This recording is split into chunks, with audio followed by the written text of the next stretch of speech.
What was that? Technical difficulties. Because they're talking about God, you know. You see what's going on? You see what's going on? I'm telling all you, this is Connected Dots Ministries. Now, this is Connect, you know. So I want you to understand something. I will try it again. God wants to tell all you something, and you know who don't want all you to understand what's really taking place. It is a setup, you know. Don't let him set you up, you know. He wants to set you up. So let me tell all you something. This is Connected Dots Ministries. I have to say what I have to say quick. Yes? I have to say what I have to say quick. Now don't let the evil one set you up, you know. It is a setup. Now let me tell all you something. I was trying to calm myself, but I have to try and see how best I could tell all you. It is a setup. Now he wants you all to get upset. He wants all you to retaliate. He wants all you to be mad with your brother or your sister. But it's not your brother or your sister. It is, you wrestle not against flesh and blood. You wrestle against principalities, because he knows everybody's weaknesses. That is what I'm trying to say. He knows everybody's strengths, and he knows everybody's weaknesses. And he's going to play on us. He's going to use our weaknesses, because he knows we are very ambitious. He knows that what we want in life, he's going to use it at your disadvantage. And that is what he did with Jesus, right? With the Sadducees and the Pharisees, he knew their weakness. They wanted power. Do you understand? And they wanted to get rid of Jesus quick. Do you understand? So what he did, he used them to work on Jesus, to provoke God, so that God will move out of character. He will move and he will do something. Now he could call legions of angels to destroy everyone there. It is very simple for God to do it, but he did not do it. You know why? Because he had a plan. He wanted us to go to heaven. Remember, Satan cannot go to heaven. So he used that opportunity to retaliate against God, right? It's a setup. He used that to retaliate. So what God did, he sent Jesus to the wilderness, okay? He sent Jesus to the wilderness to be tested. He couldn't eat for 40 days and 40 nights. So he was accustomed, when he was on the cross, he was accustomed to that kind of situation. Not eating and not drinking properly, right? So he could handle that particular situation. But the situation with the cross, it was difficult. Yes, it was difficult. So God had to, he couldn't look at his son. And his son realized that God, his presence was removed a little bit from him. And he said, Jesus said, Father, why have you forsaken me? And you notice what Jesus was doing. He positioned himself to win. He positioned himself to win by having a clear heart. He said, Father, forgive them, for they do not know what they do. So he positioned himself to win. He forgave them, right? And he focused his attention on his Father. Welcome to Connected Dots Ministries. I'm having some technical difficulties, but I'm back on. He focused his mind on his Father. And that is what we need to do. We need to position our minds on our Heavenly Father. As I said, we are going into some tough times. So you have to position, you have to guard your heart. That is your responsibility. You need to guard your heart. You cannot allow somebody else to guard your heart. It is your responsibility to forgive quickly. It is your responsibility to live a holy life. It is your responsibility. Jesus did his part, and we have to do our part by living holy life. Do not be confused and say that you are a Christian and that is it. No, we have to work on our salvation every single moment, because we don't know when it will be our last.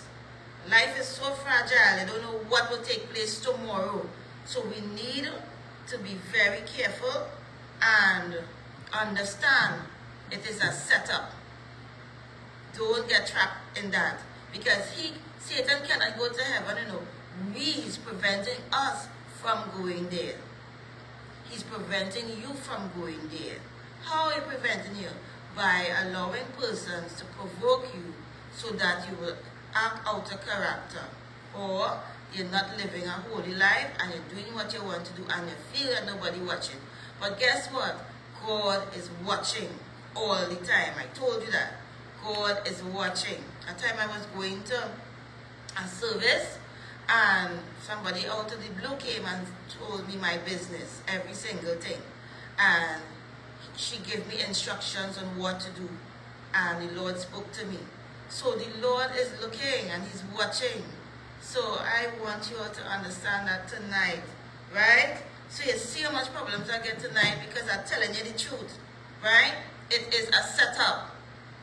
It is a setup. So we need to understand, look at the last moments of Jesus' life and see what He did. So God is going to hold us accountable when we die. He will say, did you forgive so and so and so and so? And you will have to say no. My son forgive them who persecuted him. So why it is you cannot forgive that one or whoever it is, why you can't forgive? He will ask you that. Because he asked me, he said, Tasha, why can't you forgive that person? I forgive you.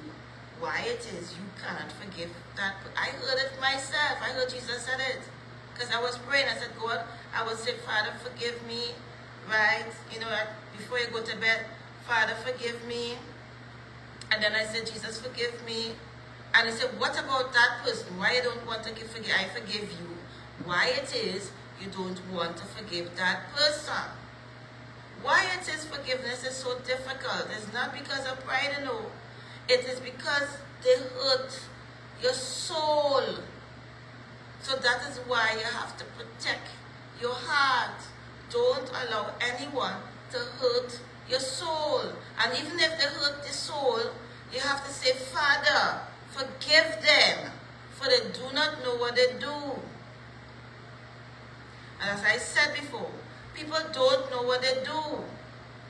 They offend you, but they don't know how it hurts. It hurts, but you will not know. So that is why you say it, Father, forgive them, for you do not know they do. And when you will get, because later down, you will get an opportunity to reconcile. So that is why you do it quickly. So that when you get the opportunity to reconcile, you can do it properly, wholeheartedly, right? So that is what we need to do as Christians. You have to protect your investment. Tasha, what is my investment? Heaven is your investment. Whatever we do in life is an investment to heaven. You never thought about that? Yes. When you go to work, you expect to get a return every month. And as a Christian, we do good works. And our good works will be weighed. And that is your investment. So your heart position will give you a good investment. And look at what's going on with Jesus now. He is seated at the right hand of the Father. And he is getting his reward. He is getting his investment. He invested his time, his life for you and I. And now he is celebrated. He is the King of Kings and the Lord of Lords. He is getting his reward. And when he comes back, you will be seeing him face to face, and every knee shall bow and worship him. Let me tell you something. That happened to me. When I was praying, asked my sister. When I was praying, I had to turn around where he was in my room. I couldn't see him, but I could only sense him.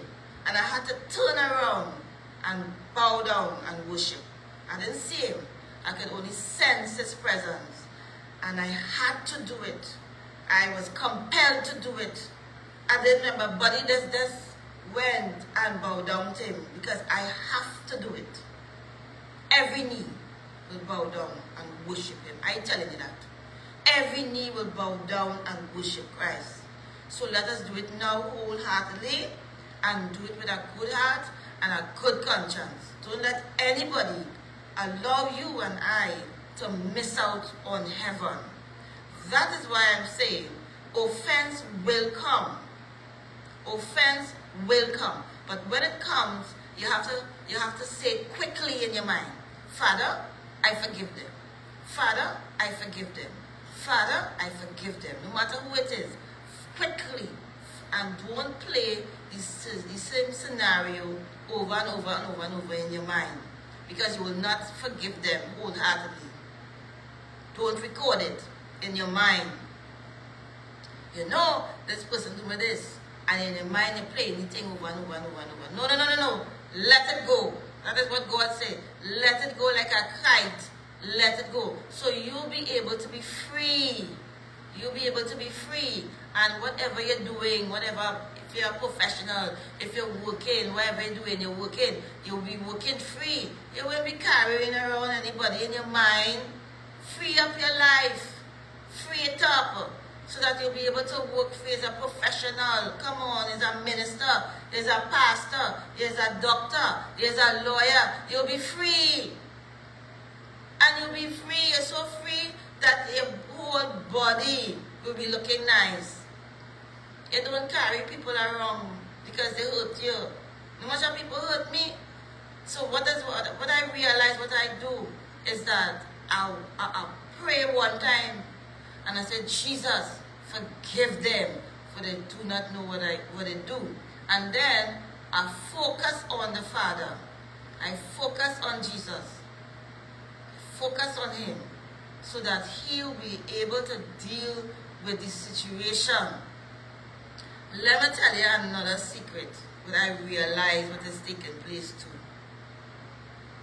The more you focus on what they do, you cannot focus on what you have to do. The more you focus on what they're doing, you can't do what you have to do. Right? And then the thing is, they're so focused on you that they're not doing what they have to do. You see the cycle? So nobody doing nothing. And everybody focusing on what the other person doing. But God now don't want, you see what Jesus did? He put his eyes, his thoughts on the Father. How come the Father not by me anymore? What's going on? He was more concerned about his Father. And that is the trick. What God doing? Focus on what God is doing and you'll be okay. Focus on what God is doing. Most of the times when you go into trouble, God not saying anything. You know why God not saying anything? Because he is recording everything, and if he says something out of timing, your life will not be able to progress. Because if he react one time, you wouldn't be able to benefit. So that is why he's silent. So let us concern ourselves about what God is going to do. That is what you need to do. What God is going to do. What God is doing. That is what we need to do. That is what we need to focus on. What God is going to do. Be excited. So all we need to do is to position ourselves. Focus on Jesus. And expect God to do something. God is going to do something. God is going to do something. Are you excited? God is going to do something. So this is Connected Dots Ministries tonight. I hope it helped you. Don't worry so much about what people are doing. Focus on what God is doing through you. God is going to do wonders for you if you only focus on him. When your vessel is clean, He's going to work mightily through you. Once your vessel is clean, there's nothing you can do. You'll be able to work with him, right? He'll be able to lead you. He'll be able to speak to you. You'll be able to hear him. And then you'll see how your life is going to be transformed. Because why? You are in tune with the heavenly, with heaven. So let us work every day. It is a battle. It is a setup, I'm telling you. Every day is a setup to contaminate your soul. Don't let your soul be contaminated. Guard your heart. This is Connected Us Ministries. I love you. I make it through the program without an interruption. Thanks be to God. Because this is Connect. This message is about God. And you see what happened? This message is to tell you what took place on God's side. It was a battle against God through Jesus, and that is what he's doing. He's using persons to hurt us, but really and truly is to get Jesus and God vexed, for them to retaliate. But God is wiser than that. He's not going to retaliate. He's going to wait patiently, because all things work together for good for those who love the Lord and who are called according to his purpose. So let everything work together now. Don't fret, it will work together. It will work together. Alright? So this is Connect. I love all you. Just remember, I love you. This is Connected Us Ministries. I love you. I love you so much. Okay? Bye. Peace out. Take care. Love you until next time. This is Connect. I go in. I want to play my song before I go now. Tonight was pressure, boy. Pressure, pressure, pressure. Real pressure. But this is Connect. That's how it is sometimes. I love you. Stay tuned, right? Next on Connected Us Ministries. I can't wait to do next week segment for you. I love you. Forgive, right? I know it hurts. It hurts bad. But forgive. Because you know you want people to forgive you too, right? Yeah. You want people to forgive us when we hurt them. So forgive so that when they come to reconcile, you can reconcile and move on. Because life is short. Life is too short. Oh my goodness. You're here today and we're going tomorrow, right? So this is Connect. Love you. Peace out.